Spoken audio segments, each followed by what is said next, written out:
How to fix ManyChat Checkbox Widget issue. There's a number of issues you may come across when installing Checkbox Growth tool or using it after the installation. If that's the case, don't worry, just read through this article to find a quick solution to your problem. Table on contents: can't install checkbox on my site. Opt-in message isn't sent. Can't install checkbox on my site. If you're experiencing troubles while installing the Checkbox Growth tool, please check the following requirements. 1. You have successfully installed both snippet and checkbox code onto your website. Instruction for regular websites. Instruction for ClickFunnels websites. Instruction for WordPress websites. 2.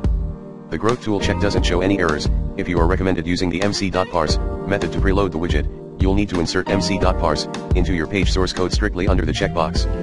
3. Check that your Growth tool is active. 4. Plus, to avoid problems with Facebook moderation, make sure that your checkbox usage complies with Facebook rules. https://developers.facebook.com/docs/messenger-platform/discovery/checkbox-plugin number sign best_practices. Opt-in message isn't sent.